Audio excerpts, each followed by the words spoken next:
Hello అండి. Welcome back to my cooking channel Shameela's kitchen. నేను షమీల. ఈరోజు నేను బ్రెడ్ బజ్జీని చేయబోతున్నాను. నార్మల్ బ్రెడ్ బజ్జీ కాదండి. ఇందులో పొటాటో ఫిల్లింగ్‌తో చేయబోతున్నాను. టేస్ట్ అయితే చాలా బావుంటుంది. ఈవినింగ్ స్నాక్‌గా ఇది పర్ఫెక్ట్ రెసిపీ అండి. బయట మనం కొనే బ్రెడ్ బజ్జీ కంటే చాలా బావుంటుంది. తప్పకుండా ట్రై చేయండి. అయితే ఆలస్యం చేయకుండా వీడియోని స్టార్ట్ చేసేద్దాం. Once again welcome to Shameela's kitchen.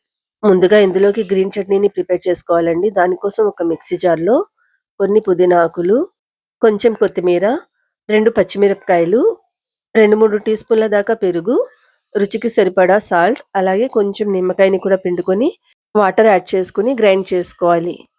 దీన్ని సైడ్‌న పెట్టుకొని ఫిల్లింగ్ కోసం ఒక 4 బంగాళదుంపల్ని ఉడకబెట్టుకున్నాను. వాటిని ఇలా నీట్‌గా స్మాష్ చేసుకోవాలండి. అంటే ఫిల్లింగ్ కోసం ఇలా నీట్‌గా బాయిల్ చేసిన పొటాటోస్‌ని తీసుకొని స్మాష్ చేసుకొని సైడ్‌న పెట్టుకోవాలి. నెక్స్ట్ ఒక పాన్‌లో ఆయిల్‌ని యాడ్ చేస్తున్నాను. ఇందులో కొన్ని స్పైసెస్‌ని యాడ్ చేసుకోవాలండి. ఒక టీ స్పూన్ దాకా జీలకర్ర, అల్లం ముక్కలండి చిన్న చిన్నగా తరిగి తీసుకున్నాను. దీని ఫ్లేవర్ అయితే చాలా బావుంటుంది. నెక్స్ట్ కొన్ని పచ్చిమిరపకాయలు. పచ్చిమిరపకాయలు మీరు తినే స్పైస్‌ని బట్టి యాడ్ చేసుకోండి. వీటన్నిటిని కూడా కొంచెం ఫ్రై చేసుకోవాలి. అల్లం ఫ్లేవర్ మొత్తం ఆయిల్‌లో దిగే వరకు. నెక్స్ట్ ఇందులో పొటాటోస్‌ని యాడ్ చేస్తున్నానండి. ఈ బంగాళదుంపల్ని పూర్తిగా స్మాష్ చేయాలండి. అంటే చిన్న చిన్న ఉండలుంటాయి కదా! అలా లేకుండా స్మాష్ చేసుకోవాలి. ఇందులో కొంచెం పసుపు, కారం, గరం మసాలా పౌడర్ అండి 1 టీ స్పూన్, ధనియా పౌడర్, అలాగే రుచికి సరిపడా సాల్ట్ వేసుకోవాలి. నెక్స్ట్ ఇందులో చాట్ మసాలాని వేస్తున్నాను. ఇది స్కిప్ అయినా చేయొచ్చు. వేసుకుంటే ఫ్లేవర్ అనేది చాలా బావుంటుంది. వీటన్నిటిని కూడా ఈ మసాలాలన్నీ కలిసేటట్టుగా బాగా మిక్స్ చేసుకోవాలి పొటాటోస్‌లో.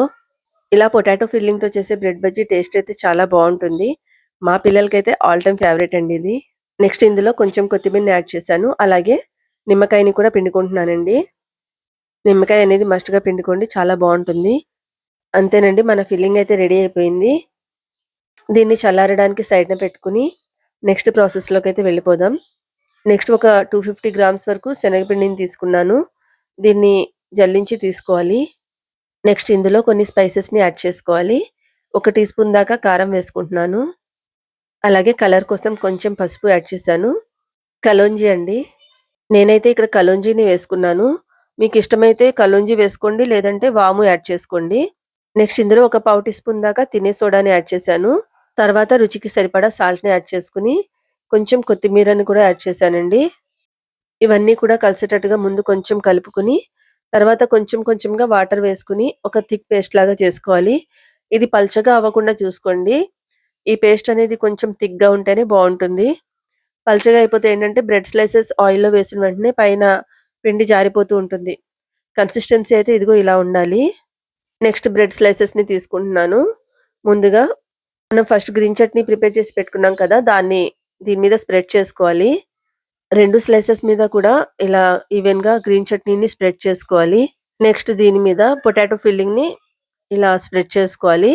ఫిల్లింగ్ అనేది మనం ఇష్టమండి. కొంచెం ఎక్కువ తీసుకున్నా పర్వాలేదు, తక్కువ తీసుకున్నా పర్వాలేదు. ఎక్కువ ఉంటేనే బావుంటుంది. నెక్స్ట్ ఇలా ఇంకొక బ్రెడ్ స్లైస్‌తో మొత్తం కవర్ చేసుకొని, మధ్యలోకి ఇలా కట్ చేసుకోవాలి.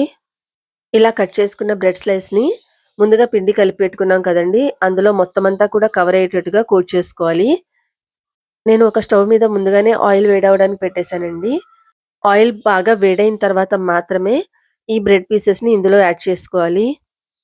ఆయిల్ చల్లగా ఉంటే ఏంటంటే, ఈ పైన కోట్ చేసుకున్న శనగపిండి మొత్తం కిందికి జారిపోతూ ఉంటుంది.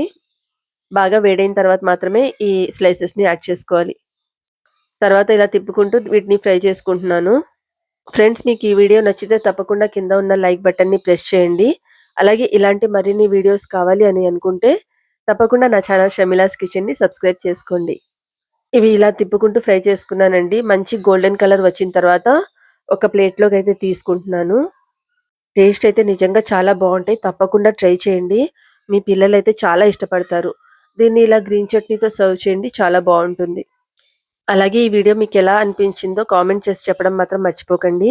రెసిపీని ట్రై చేసి ఎలా వచ్చిందో కూడా కామెంట్ చేసి చెప్పండి.